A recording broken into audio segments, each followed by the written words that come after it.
could you explain to us what is Sunnah, what does it mean, and how many types of Sunnah are there?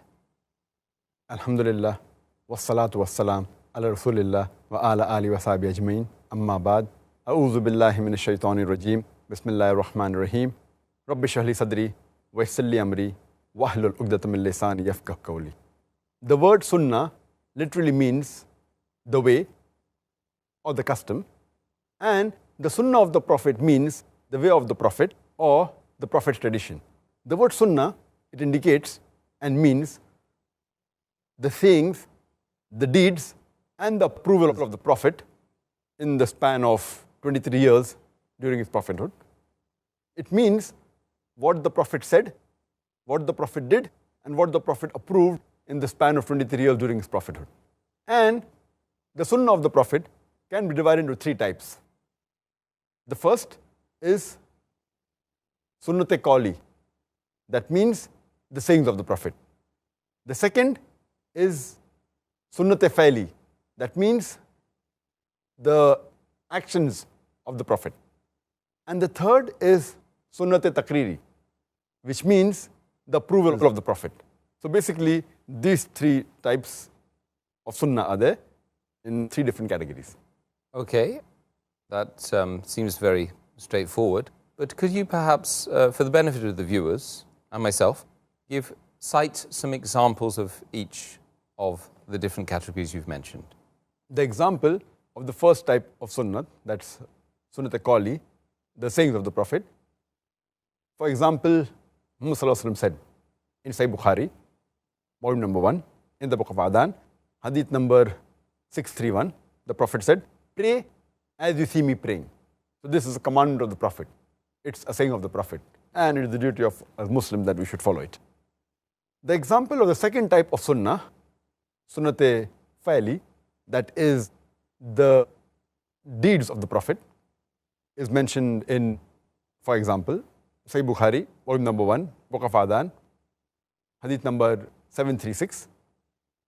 Here it says that the Sahaba who narrates, whenever I saw the Prophet of a Salah, he used to raise his hand up to the shoulders.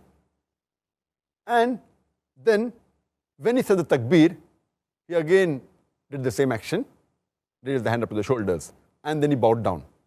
When he came up, he said, Sami Allahu liman hamida, that Allah hears those who praise Allah subhanahu wa ta'ala. And again he did the same action, that is, raised his hands up to the shoulders. But he did not do the action, raising the hands up to the shoulders, between the two prostrations when he said the takbir. So this is the action of the Prophet. Sahaba sees the action and narrates it. This becomes Sunnat-e Fa'li. The third type of Sunnah is the Sunnat-e Takriri, that is the approval of the Prophet. And the example is given in Sunan Abu Dawud, volume number 1, in the book of Salah, hadith number 1262, where once the Prophet, he prayed the Fajr Salah, he leads the Fajr Salah in the congregation, and after the Salah is over, he sees a man, after Salah, he gets up and he offers 2 rakat Salah. So the Prophet says, the Fajr Salah is only of 2 rakat, indicating, why did you offer 2 rakat again? So he said that I did not offer the 2 Sunnat Salah before Fajr, Farz. That's the reason I'm offering it now. And the Prophet kept silent. Now, because the Prophet was silent, it gives the indication that he approved it. Because if something is wrong, it's the duty of the Prophet to correct it. So because he kept silent, it gives an approval. So this comes in the third category of Sunnah, that Sunnat-e Takriri, approval of the Prophet. In these three types of Sunnah, if all the hadiths are authentic, all the hadiths are sahih, the Sunnah that carries the maximum weight is Sunnat-e Qawli, that is the sayings of the Prophet. Because that is the general ruling. Because if a Prophet says something, or if the Prophet commands something, it means he has done it intentionally and with a purpose. That is the highest degree amongst the three.